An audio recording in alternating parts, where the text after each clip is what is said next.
Thank you very much. And thanks to JIGA for the invitation. Beautiful city and a fantastic event here. So thank you very much for that. I've been told right before I came up here that I am the only thing standing between us and cocktails and gambling. So I will do everything I can to stay on time, and I will go through some of this information fairly quickly because, as was said earlier this morning, the topic of precision nutrition is something that we're all pretty familiar with and have heard a lot about. So to get started, just a little bit about the company that I work for. We're a nutrition services and solutions company. We do nutrition consulting in about 10 countries around the world, and today across swine, poultry, and dairy producers and feed mills, we formulate for about 16 million tons of complete feed annually. So that's the business that I work for, and again, thanks for the invitation to be here. So multiple feed lines, where do they fit? How do they fit? Let's dive in. So precision nutrition, just a little bit of background on that. We've heard a lot about that. What is it? It's basically just matching nutrient supply with nutrient needs. Minimizing oversupply of nutrients, minimizing nutrient excretion, minimizing cost, hopefully, and hopefully minimizing complexity, at least at the feed mill, if we can decrease the number of diets that we have to deliver to the farm. What are the benefits? So I took just a couple conclusions from two different papers shown here. So these are not my conclusions, but they're basically to significantly reduce production costs. So if we more closely match nutrient needs and requirements, hopefully we can reduce cost. We can reduce nutrient intake and excretion with precision nutrition, reduce greenhouse gases, increase nutrient efficiency, and reduce labor requirements, maybe, and minimize the environmental impact. So all those are benefits of precision nutrition. And so then what are the goals? Well, simply put, getting the right diet to the right pig at the right time. That's the easiest way to think about it. And so blending diets on farm, as opposed to trying to deliver each one of those steps at each stage of production, offers us more flexibility. Fewer diets produced by the mill, but only in some cases. Feed delivery and logistics, again, can be simplified if we can reduce diets, deliver larger amounts of one diet or two diets. But again, that's only in some cases. And with a lot of these things, it really depends on your starting point. So we have to keep that in mind. Fewer bins may be required, but in some cases, more bins may be required, depending on what your starting point is. If you're only feeding one gestation diet today, well, you're going to need more bins. So it's not just as simple as saying everything's going to be require fewer number of feed bins and be more simple. So ultimately, we want more flexibility at the farm and not forcing the feed mill to be the point where we pivot and make all those different diets. So again, more accurate matching of nutrient requirements with nutrient demand. So the challenges, as we've just talked about, several of these things, I'll skip through most of these. Labor. Labor's a big one, right? Just for fun, since AI is such a big thing right now, I went to Microsoft Copilot and said, labor problems on large farms. What does AI tell us? Well, we've got a shrinking workforce and aging demographics. Immigration and policy constraints can certainly make acquiring labor more difficult. We have rising labor costs, and we have economic and productivity impacts because of the labor challenges. But this last one, I think, is a perfect segue. AI told me technology, adaptation, and automation is not only a problem, but it's also an opportunity. And so I think that's a great segue into what we're going to be talking about. The technology is advancing rapidly, and it's our job to take advantage of that, figure out where it fits, how it fits, but also not to force it if it doesn't fit. So lots of pictures here of current technology from JIGA. Thanks to Hyatt for sending those. And with that, I'm going to use a modern sow farm as a gilt multiplication sow farm, or a sow farm doing its own internal gilt multiplication. So we've got a lot more than just standard gestation and lactation diets there. So we'll go through examples of gilt development and where we're currently using blending and where we could use blending and some of the caveats there. Gestation, we'll talk about blending opportunities there, whether it's 2 diets to make multiple diets, or whether it's use of a microdosing system, which can then deliver small quantities of either an amino acid blend or small quantities of an additive in late gestation to improve colostrum quality, for example. And then we'll go into examples of what we're doing currently today in lactation. So let's start with gilt development. Challenges in gilt development. Although cost is not the primary motivation, it's still something we have to keep in mind. So we do want to optimize for cost in gilt development. At the same time, we're making an investment in those animals as long-term replacement animals for the foundation of the herd. It does require different diets at the mill versus just market gilts because of some of the investment we're making in the longevity of that animal. Bin number on the farm, often limited, so that's going to be a constraint. Multiple ages and weights in a barn or on a sow farm. That makes it difficult to get those feeds applied correctly or to have the mill deliver that many feeds. And even though it's not on the sow farm, off-site gilt developer barns may have mixed ages in a barn, and we certainly, on a sow farm with internal gilt multiplication, we have ages and weights all the way from weaning, when those gilts are weaned, all the way up to breeding. So, again, similar message here. Delivery of the correct diets to all ages is very difficult. So, just a couple things here to think about when we're talking about gilt development. Preparing her for longevity, structure, feet, legs, cartilage, bone development. Controlled growth, that's something we're going to get into a little bit. Should we be more rigidly controlling the growth rate of gilts versus just ad libitum feeding? Appropriate fat deposition, and a big one, mammary development, which we've been hearing a little bit about today. I'm going to talk about that a little bit more today. And so some of the key considerations: protein, energy, amino acids, fiber, and of course macrominerals and forms of vitamins. All those things are important to think about when you start thinking about which diets could we use to blend to make a gilt developer diet. So if we think about a standard scenario for gilt development, a lot of times we're ad lib feeding these animals. And we have multiple ages and weights within a room, certainly within a barn, but oftentimes within a room. And our bin number's limited, our diet number's limited. So diet blending would offer the opportunity to provide only 2 diets with infinite steps in between. So here's an example of diets that I'm currently using today, and we're just manufacturing at the mill 2 gilt developer diets, GDU1 and GDU2, and we're blending the 3rd one. So this is probably the simplest example to start with of diet blending and where it can fit. They only have 2 GDU bins at this gilt multiplication site. So in order to make a 3rd one, we simply create a blend, 50-50 of those 2, and it works very well. Calcium, digestible phosphorus, digestible lysine, halfway in between the low and the high. Very, very simple. No surprises there. Okay? Now, let's think about a more appropriate example maybe, or an example where we're going to feed gilts from, say, 25 kilos of body weight all the way up to breeding, and we want to take cost into consideration, so we don't want to be feeding any longer than we have to, higher calcium, higher digestible lysine levels than necessary. So first of all, we think about calcium and just comparing GD1 and GD6, digestible phosphorus, digestible lysine, and energy.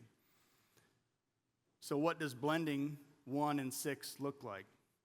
Well, when we do that, calcium looks great. So you'll see a straight and a blend. The straight is made at the mill. The blend is made by just taking the GD1 and 6, making those ingredients in our formulation program, and then blending those, and I'm blending to a digestible lysine content. Digestible phosphorus, adequate. Notice NDF is a little bit off. And then as another comparison, we look at GD5, calcium, digestible phosphorus, and NDFs. So for the most part, we're meeting the requirements. No big surprises there. But when we come to cost, a little bit of a surprise. GD1 through GD6, so you see just a simple budget here, budget per pig, diet cost made from straights, diet cost from the blend, and then we take the budget into account and we come up with a cost per pig, per phase, and compare those two, and something happened here. $2.13 more for the blend.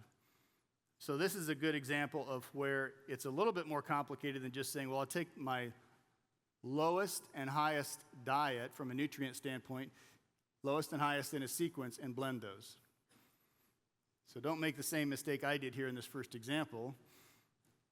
When we look at GD1, GD2, and GD6, we see several different things here.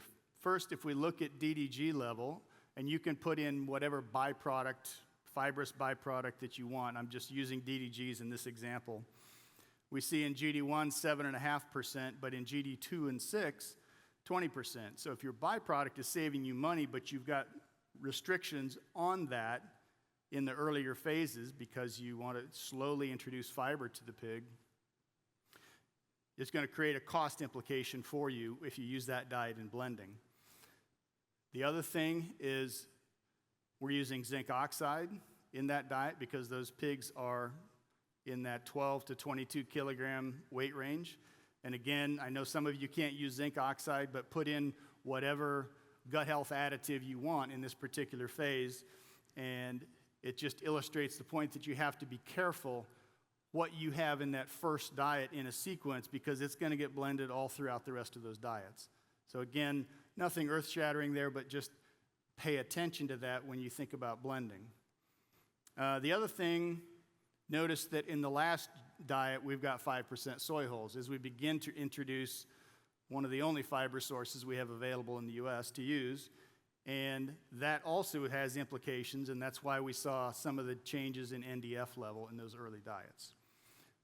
So that's another thing to keep in mind.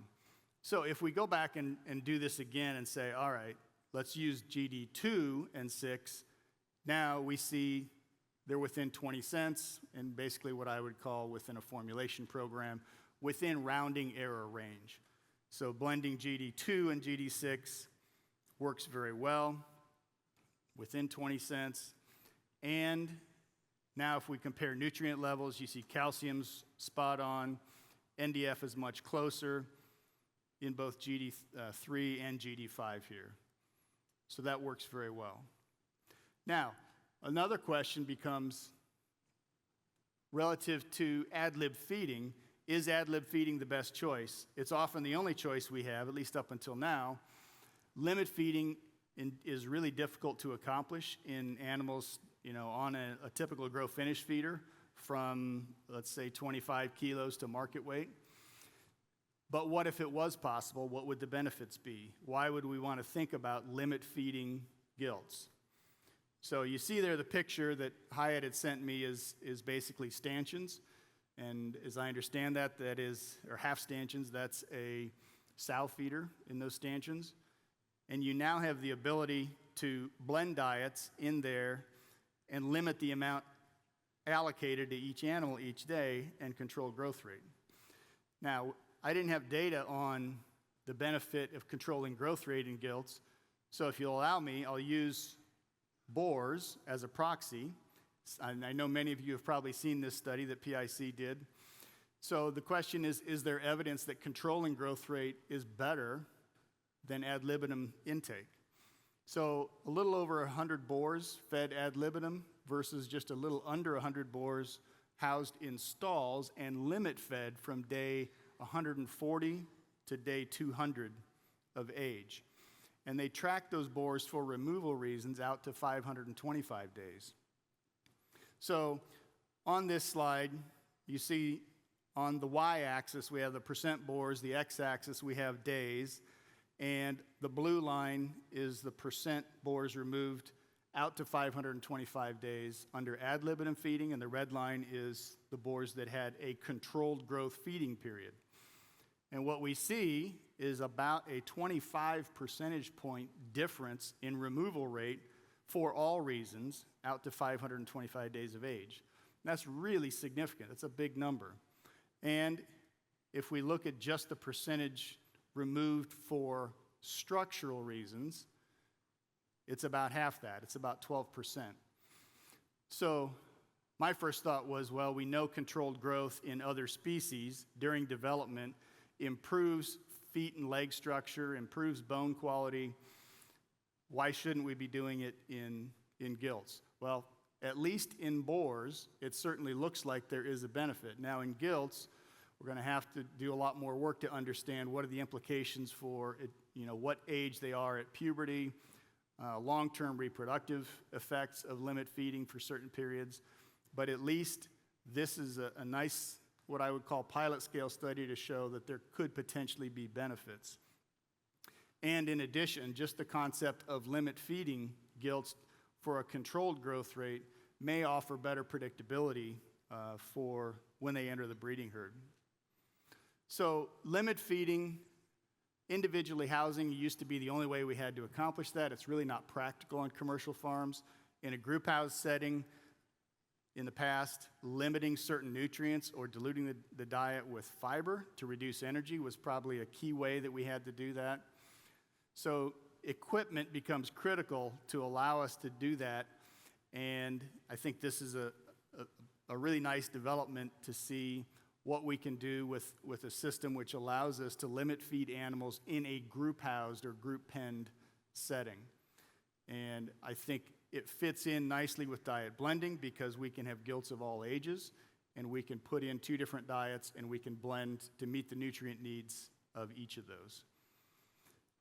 So another question I wanted to ask is, what does it look like if we blend a gestation and a lactation diet to try to make gilt developer diets on that farm? Could we actually eliminate all the separate gilt developer diets and just use a gestation and lactation diet?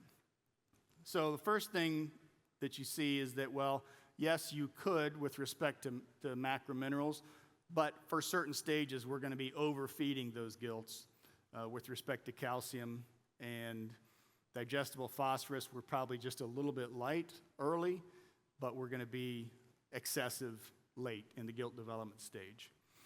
And SID lysine shouldn't be a problem. But the one thing that I think is a big limitation, potentially, and in this case it is energy. And so if we think about a lactation diet, we are typically a higher energy diet than we are in gestation. And depending on the source of energy we're using and whether we're adding fat, that can be a significant increase in cost. So if we do that, and I did that in this example, I made 5 GDU diets from GD2 to 6 with a gestation and a lactation diet.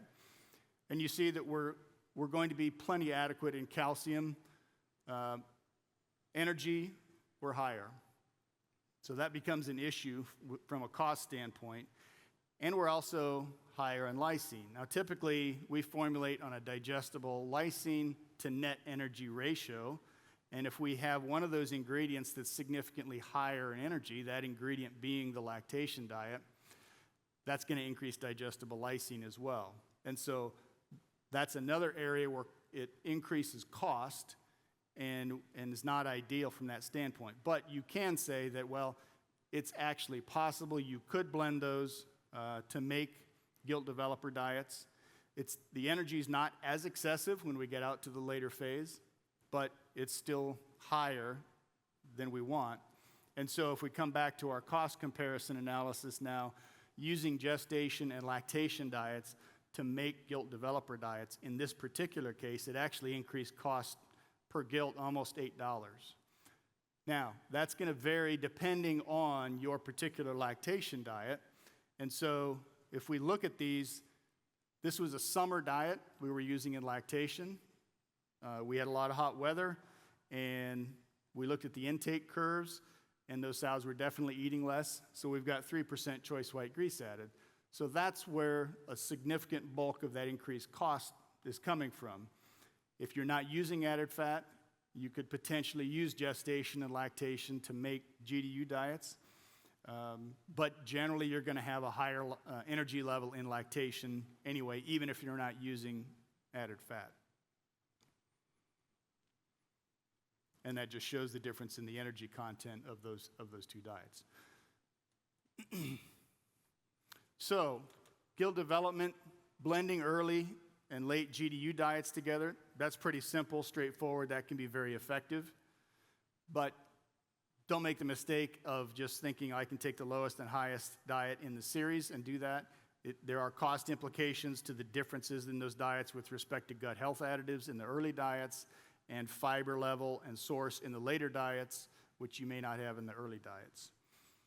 It definitely reduces the diets required from the mill. That's pretty straightforward. And we now have the ability to limit feed or restrict feed in open pens. So there's a lot of potential implications for that. It offers controlled growth. Whether or not that's the direction the industry needs to go, I don't know. But I did hear earlier today, and one of the speakers saying that approximately 50% of the gilts going into breeding are overweight. So is a controlled growth setting for gilt developers an opportunity to better control weight development in those gilts prior to breeding? Now, this says more variation in pig weight within a pen is possible. Let me clarify that. That means, I think, you can put a higher variability of pig weight in a pen, feed those individually in those open stanchions with RFID tags, and you can feed more accurately and, in the end, actually reduce variation in a pen. Gestation and lactation diets can work, but they're costly to do it that way, especially because of the lactation diet and because of the energy difference. That's a big factor that drives cost. So let's move on to gestation. Just as a side note, I just wanted to call out this paper. One of the themes here is that we've heard today, and I'm trying to reinforce in the gestation and the lactation phase, nutrient demand is highly dynamic. And this review paper, which was just published this year, I think does a really good job of highlighting how dynamic it is and some of the nuances surrounding that. So I would highly recommend reviewing that particular article. So when we think about gestation, we've heard already from the first speaker today that nutrient demand changes throughout gestation. And if we're only feeding one single diet, there's several different ramifications for that.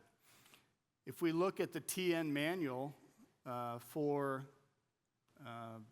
gestation, and we focus just on SID lysine to net energy ratio, we see in 3 different phases, from day 0 to 35, 35 to 38, and then 38 to 110, we see that there are 4 parities in each group, and each parity has a different SID lysine to net energy ratio suggested. That means we've got 12 different potential diets that could be applied for those girls in gestation. So that creates a very, very complex system and a complex dynamic, which obviously is not going to be feasible delivering from a mill. So that just highlights the complexity of this if we were to follow those particular recommendations. But if we just focus for a minute on 2 different phases, prior to roughly day 70 or 80 and after day 70 or 80, what we're going to see, and we've already heard a little bit this morning about that, is that protein accretion increases significantly after day 70. In fact, it more than doubles. So protein accretion and maintenance combined on the left, prior to and after day 70 of gestation, and on the right is fetal weight, which increases significantly after day 70 of gestation. So that period from day 70 of gestation to farrowing, the last trimester, is where most of the weight, most of the protein is accrued.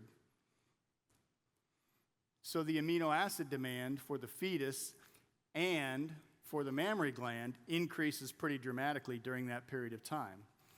So again, another set of references here showing protein in the fetus increasing dramatically after day 70 on the left, and on the right is protein in the mammary gland. And this is an area which I think has not gotten enough attention in our industry. There are beginning to be some papers on it. And I think this highlights pretty nicely that after maybe day 80, starting around day 90, the increase in the amino acid demand for mammary growth is very, very significant. And that you'll see the implications for that in the next slides.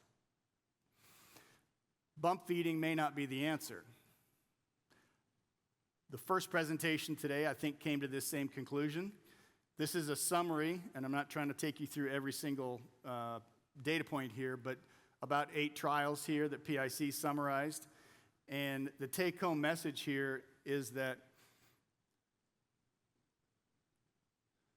make it bigger, sow body weight change for every kilogram extra feed per day allotted to that sow in that bump feeding period, which is in most of those studies was about day 90 onward, 7.7 kilogram increase in sow body weight. But there was only a 12-gram increase in piglet body weight at birth. So sow body weight change, I would say, is too much, and the piglet birth weight change is negligible. So bump feeding may not be the answer. The other thing that I want to go back to, you can't see it maybe, but the increase in grams of digestible lysine intake went from 12 to 16. We already heard this morning that the estimate is around 22 grams of digestible lysine intake per day after day 80 or something like that. So we're getting a part of the increase in lysine that we need from bump feeding, but we can't achieve the amount that may be required through bump feeding because then we cause all kinds of problems in the sow. So bump feeding, although it's been a practice for many years, I think recently it's been abandoned in a lot of cases because it does not produce a consistent increase in piglet birth weight. It consistently increases sow body weight at farrowing, which is a problem. It may increase stillborn percentage. It may reduce colostrum yield. It reduces feed intake and lactation. So it should probably just be restricted to thin sows which are still not in adequate body condition going into that late gestation period. And so bump feeding may not be the answer. So if we think about what is the answer, well, we'll get back to precision nutrition and feeding different phases in that gestation period. This is a study in parity 1 animals looking at mammary development. 18.6 versus 26 grams of digestible lysine from day 90 to 110. And parenchyma tissue, parenchyma petite, protein, DNA, RNA, all significantly increased by feeding that much higher lysine diet after day 90. So we're certainly, it looks as though we're providing the fuel required, the building blocks required for the mammary gland in a critical period of development, especially for P1 animals who have not gone through a lactation yet. Another study, this time in older parity animals, 14.7 versus 20.6 grams, day 90 to farrow. Notice that we're not changing pig birth weight, litter size no different, but piglet daily gain, day 1 to 21, was increased. Well, if piglet birth weight's not changed, but we're making a pig grow faster, back to the mammary gland development, we're probably preparing the mammary gland more effectively for that lactation and allowing that sow to provide more milk, which is especially important today, as we've heard about in the hyper-prolific modern sow. A third study, parity 2 to 4 offspring, in this case, 18 versus 30 grams, day 77 to 107, and a very similar picture here. No difference in piglet birth weight, but a significant increase in piglet weaning weight. So we're starting to see a pattern emerge here. And one last study precision feeding, which I'm sure many of you are familiar with this study, precision versus static feeding SID lysine in gestation through 3 reproductive cycles. And the conclusions from this study were that sow and piglet performance did not differ.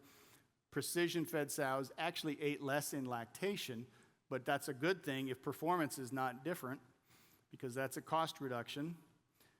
Nitrogen excess was reduced in precision-fed sows, and total lactation feed cost was reduced by almost 8%. So there's a nice bonus for cost reduction. So you're probably wondering, well, you haven't really talked about blending. What's the opportunity for blending? So let me get to the summary here, and then I'll offer a thought on that. Amino acid demand in gestation is dynamic, so we need to be feeding differently in different phases. Parity by time creates multiple digestible lysine to net energy ratios required. And if we think about back to the TN feeding manual recommendations, it becomes much more complicated than just even a 2-phase program. We need multiple diets in there to meet the requirements, but also not to overfeed older parity sows while we're trying to meet the requirements of younger parity sows. Bump feeding may have limited application, and precision feeding through diet blending then allows us to support appropriate mammary development, pre-weaning piglet daily gain, and weaning weight, while at the same time reducing nitrogen excess, and in some cases we may actually be able to reduce lactation intake and cost. So, my slide, if I had a nickel. If I had a nickel for every time somebody came to me with an additive and said, you need to feed this from day 80 of gestation to farrowing. And I said, how am I supposed to do that? Some of you have probably had the same experience. So, we can talk about multiple feed lines in gestation and feeding multiple diets through blending, and there's certainly an opportunity for that. But there's potentially even a less expensive option by using a bolt-on microhopper in a gestation feed line to supply low-inclusion additives, which can then be fed in a very, very specific defined period of time and reduce the overall application cost. So when we think about those things, we're thinking about colostrum management as it relates to piglet health, piglet birth weight, potentially antibiotic pulses if we're not going to pulse the entire herd, things which affect piglet survival, targeted zinc application as one example, and perinatal antioxidants. Now, I swear I did not plan this. I was just looking for something to illustrate this point, and I went to my colostrum quality folder, and I found this paper. And if you were in the antioxidant talk, you've heard something about this, and we've had 2 other speakers this morning both mention antioxidant status in sows and how it goes down through the gestation period. It reaches a low point at birth and then gradually recovers. So I just wanted a paper that would illustrate this point nicely, and this is what I found in my folder. So this is looking at grapeseed polyphenols as an antioxidant supplement during gestation and lactation on antioxidant status of sows. So they used 64 sows, older parity sows, and they had a control diet. They tested it against additional vitamin E or against 200 or 300 ppms of the grapeseed polyphenol. And again, from day 80 of gestation onward. So the key findings here, 2 endogenous antioxidant enzymes, superoxide dismutase and glutathione peroxidase, both significantly increased by feeding this from day 80 onward, and 2 measures of colostrum quality, IgM and IgG content, significantly increased with the grapeseed polyphenol, but not with vitamin E. Okay? So it fits nicely with some of the things we've heard earlier today. But the real thing that I wanted to look at was, what's the cost implication of being able to use something during a very, very specific time period versus having to feed it throughout the full gestation period? And so very, very simple here. I don't think any big surprises here. I'm just using an assumed cost of $5 a ton, 2.5 kilograms of feed intake per day for 30 days or 110 days. So what we come up with is 38 cents per sow versus $1.38 per cycle to apply a product of your choice, whatever additive you want to think about or technology. Cycles per year, 2.3, so our cost per sow per year is 86 cents versus $3.16. So now we begin to get into real money, talking about applying this to 50 or 100,000 sows. So, and putting it on a cost per pig basis, it takes the cost from around 10.5 cents down under 3 cents per pig produced to apply something like this. So that becomes a pretty attractive option. Now, back to all the amino acid work that I showed you on mammary development and piglet quality. What if you had an amino acid blend, because most crystalline amino acids are available now today, and we could supply a low inclusion blend of synthetic amino acids in late gestation to supply the increased demand for amino acids, and do that through a microdosing system versus having to put in or retrofit a barn that already has an automated feed system in gestation. So this becomes a fairly attractive option. Okay, so lactation. This one might be the simplest in concept to understand the potential value, because I think the nutrient needs change the most rapidly and most dynamically in lactation. So when we think about factors affecting nutrient requirements in lactation, parity, P1 versus P3, different levels of milk production. Feed intake is different, and that differs by parity and by season. Litter size affects nutrient demand, 10 versus 17, just as an example. Day of lactation. So feed intake changes by day of lactation. Milk production changes by day of lactation. So all of those things create a rapidly changing and very dynamic nutrient demand. You've already seen one of these today. This is from a review of Tokash and others in 2019.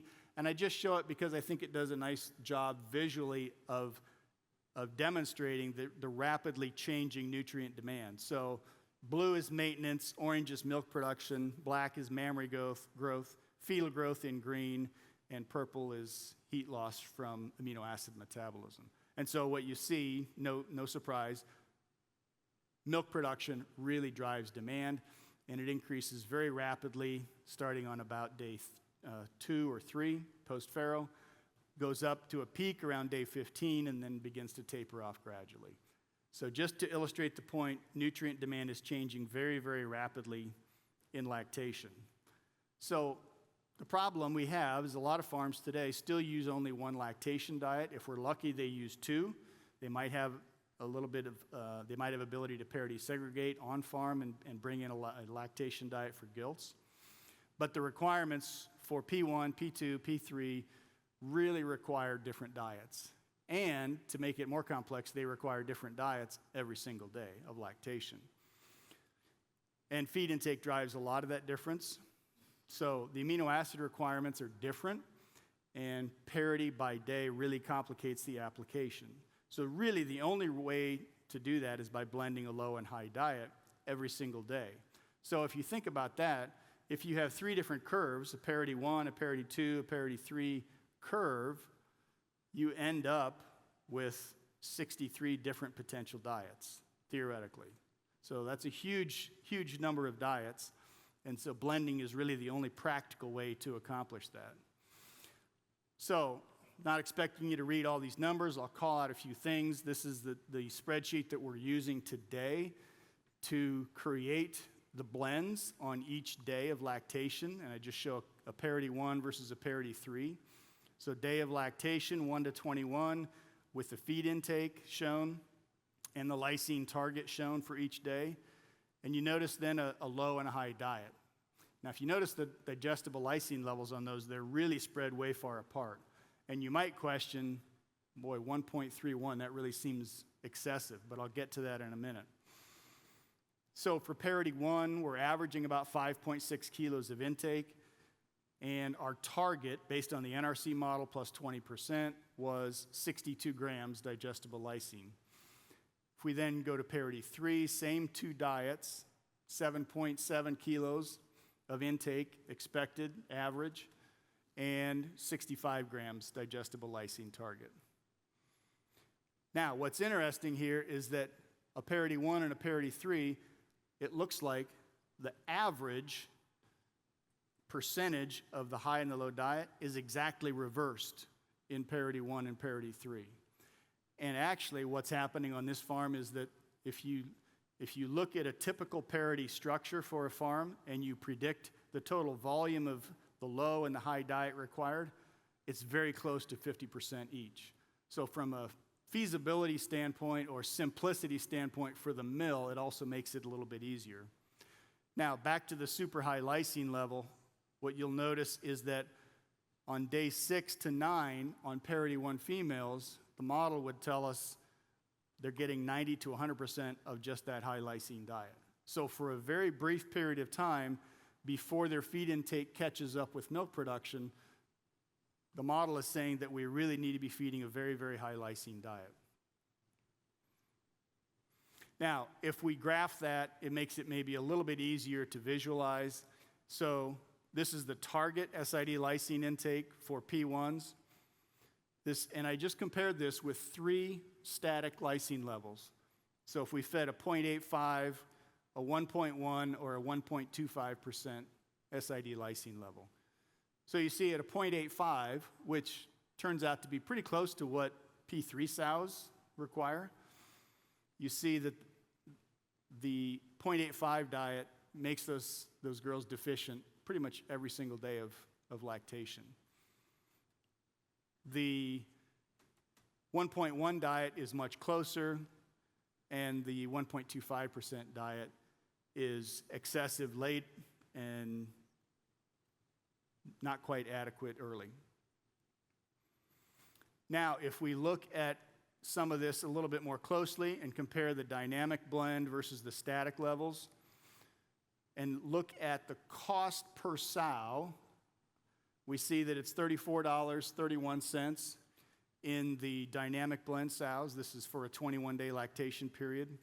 And you see it ranges from $32 to $35 for the static level. This is the average digestible lysine intake per sow per day. So on the dynamic blend, 62 grams, only 48 grams on the lowest diet, and 70 grams on the highest diet. And we can do that on an SID lysine intake per sow for the entire 21 days. And then look at the number of days she's in deficit for lysine. So you see the 85 in deficit every single day. Only 3 days on the highest diet. And then look at the deficit in terms of SID lysine in total.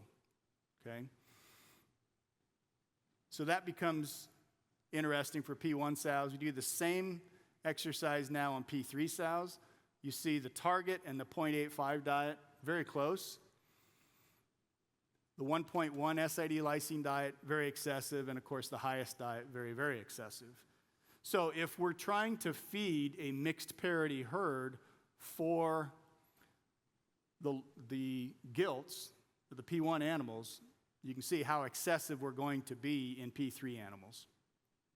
And we can go through the same exercise here and compare those. Cost per sow, $44.91, and a range of $44.60 to $48 in those other diets. And now, the older sows are not in deficit nearly as much, so it's a little bit easier for those sows, but they're way, way excessive, way more days. So there's an opportunity with feed blending to reduce the number of days they're in excess and therefore reduce nitrogen excretion and reduce cost. So, and I have to make an apology because this is the one slide I forgot to put the authors on. So this is Michaela Spinner's work. She's a PhD student at Kansas State. This was published earlier this year. So this is a sizable study run at a commercial farm, which I think you've heard about already today. So a little over 700 sows, average parity 1.5, measurements taken, birth weight, wean weight, daily feed disappearance. They were allotted to a 1.07 digestible lysine control diet or a blend. And the blend used a 0.6 and a 1.07 digestible lysine diet. And they used separate curves for the P1 and the P2 animals based on the expected feed intake. So those are the targets. And again, similar to the spreadsheet that I just reviewed. So diets, pretty typical U.S. diet, corn, soy, DDG diet. On the right, amino acids, 0.6, 1.07 diet. So what happened? Roughly 364 sows on each treatment, and over a 19-day lactation period. The key findings here were that feed intake was the same across both those treatments, 6.7 kilos, but the target was about 7.3 kilos. So keep that in mind. They didn't quite hit their target. Lysine intake, 72 versus 55 grams. And remember, the target was between 62 and 64 grams of digestible lysine, so not hitting the target because their feed intake was low. Nitrogen intake reduced on the blend. So what happened on performance? Average piglet body weight, trend for a slight reduction in piglet body weight with the blend, lower daily gain, and obviously lower feed cost. But remember, they didn't hit their target feed intake.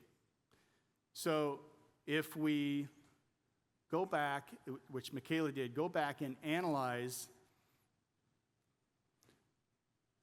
that's supposed to be on the 7.3, analyze only the animals which actually achieved their target feed intake, 7.3 kilos. Now we see the blend is right on target, 65 grams versus 85 in the control diet. And now piglet body weight, piglet daily gain, no significant difference. In fact, they're dead on. Piglet daily gain, 170 grams a day in both treatments. So it just illustrates the point that if you don't have the knowledge on the feed intake curves in your operation for parity, for day of lactation, for season, and all those interactions, you can run into problems. So it's really important to establish those and then set up your blend diets to meet those. And then just to call out nitrogen excretion, nice benefit there on reduction in nitrogen excretion. So the conclusions for lactation feed blending: it's a viable option that allows precision feeding based on many factors that we've just talked about. Feed intake, you really have to understand feed intake. So we got a reduction in nitrogen of almost 15% and a reduction in cost of about $5 to $6 per sow per year. I think that's conservative, and really, again, back to my earlier point, it really depends on what your starting point is. So if you're feeding your herd for the youngest animals in the herd with the highest nutrient requirements because they're or highest nutrient percentage in the diet because they're eating the least, then I think you have an even bigger opportunity for cost reduction. And I think we have to think about this: how do we maintain performance but reduce cost, reduce nitrogen excretion, et cetera? So, last slide, overall conclusions. Nutrient needs in modern sows, very dynamic with time and parity. And that creates the need for a very, very flexible system and a dynamic system which can be adjusted on farm. Blending early and late GDU diets allows multiple intermediary steps with basically no extra cost if you choose the right diets. If we blend gestation diets, we can meet multiple different needs for different parities and different time periods in gestation for lysine to energy ratios. Precision feeding sows in late gestation offers opportunity to improve mammary development and subsequent piglet growth rate, and that may be most cost effective by using a microdosing system which could bolt on to an existing gestation system. And as we just saw, blending lactation diets allows lysine delivery to be adjusted by day of lactation and parity, and offers multiple benefits in terms of cost, nitrogen excretion, et cetera. So with that, thank you for your attention, and I'll take any questions. Hyatt's coming over. Doug, thanks for the presentation. I think that was really good. We talked about this a little bit in our prep session, but one of the common conversations I get into in North America is we have a lot of farms transitioning to group housing, especially post-preg check. Multiple feed lines, microdosing, all that aside, I don't see as many farms capitalizing on the opportunity to feed the sows in stalls differently than the sows in pens. Can you talk about how you might address that, or whether you think that's a missed opportunity or not? Feeding sows in stalls differently than sows in pens. Early gestation versus late gestation, using the stall to pen shift. Yeah, sure. Yeah, so feeding that sow early in that gestation period in a stall, a lot of times we're trying to recover her from the body weight loss, protein, fat loss that's occurred during the lactation period. And feeding a higher level becomes really important. When we get out into the later phases and we're in a little bit, hopefully we've recovered her body weight, we're in more of a kind of a maintenance type of phase. Now we see big opportunity, I think, for feeding those sows differently according to parity, because as you saw in the TN manual recommendations, older sows, we're really trying to minimize body protein gain during that period. We don't want them to grow. And so I think using two different diets in that phase and blending those really allows you to dial in a lot closer based on parity of those animals and minimize overfeeding, minimize excess body weight gain, and optimize cost. So I think there's good opportunities there. Yeah, I got one about the lactation, feed intake, the blend feeding. You talk about knowing your feed curve, but how do you address the variation within the animal? You know, you have more variation sometimes within the sow by itself than within the parity. So how you think we should address that with AI, with a system like the GESTAL, to understand each sow feed intake? Yeah, I think that's a great question.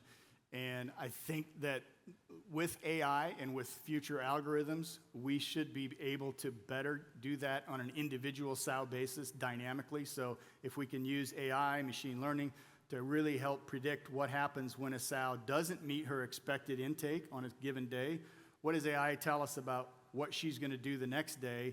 How does that diet blend need to be adjusted on the fly? And not without human intervention, so that you don't have to sit there and do it for each sow. I think that is one of the next steps in lactation. And I think that's a huge opportunity over the next few years to use advanced AI algorithms to help you decide how does each individual sow need to be altered every single day based on what happened on her feed intake in the previous few days.